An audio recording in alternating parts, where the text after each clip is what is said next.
कर्नाटका में हाल ही में हुए विधानसभा चुनाव में जबरदस्त जीत के बाद भी क्या कर्नाटका में कांग्रेस के नेता आने वाले लोकसभा चुनाव लड़ने से बच रहे हैं? कुछ कैबिनेट मंत्री और विधायक चुनाव नहीं लड़ना चाहते।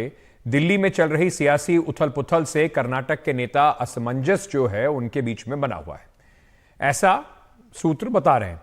कुछ दिन पहले मुख्यमंत्री सिद्धरमैया ने कहा कि अगर पार्टी उनके मंत्रियों को चुनाव लड़ने के लिए कहेगी तो उन्हें लड़ना चाहिए, लेकिन तेलंगाना में भी अभी तक कुछ साफ नहीं हुआ है।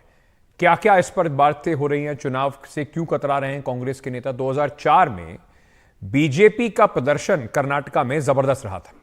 2004 में भारतीय जनता पार्टी के पास 28 में से कम 17 सीटें थी। अब आ जाइए, 2014 की बात कर रहा हूं मैं, 2019 पे आ जाइए।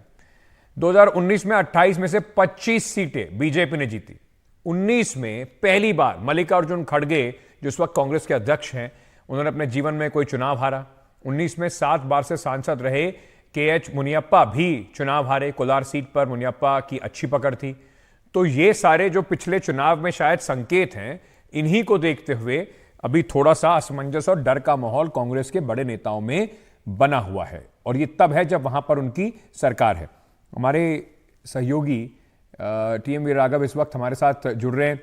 वीर राघव, ये मतलब ऐसा नहीं है कि चुनाव से पहले ही हथियार डाल दिए हैं, जो they have left the ground even before the battle has begin?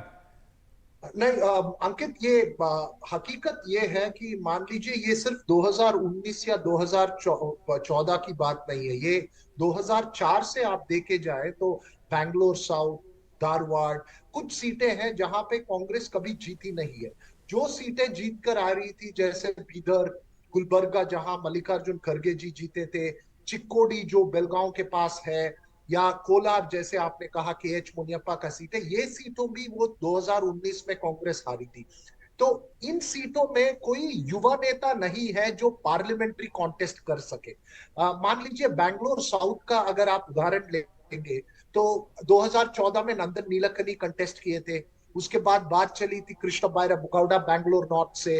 तो ये सब लोग हैं, जो रिजवान अरशद है, इन सब लोग स्टेट पॉलिटिक्स में काफी खुश है और वो मानते हैं कि स्टेट पॉलिटिक्स में ही उनका ज्यादा भविष्य है।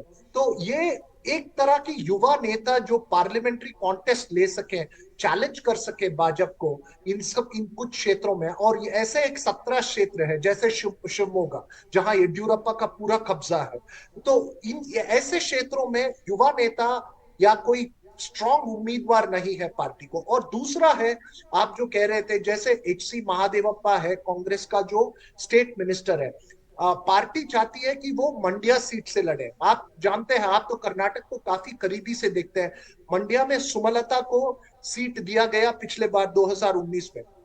जो कांग्रेस का जो नेता अम्बरीश थे, उनका मौत के बाद उनकी विधवा है, वो कंटेस्ट की थी वहां। वो भाजपा का समर्थन के साथ वहां कंटेस्ट की थी मंड्या में। अब कांग्रेस के पास मंड्या में खड़ा रहने के लिए, एक स्ट्रॉन्ग फाइट देने के लिए कैंडिडेट ढूंढ रहे हैं, और वो चाहता है कि एच.सी. महादेवप्पा जैसा स्टेट कैबिनेट मिनिस्टर वहां से लड़े।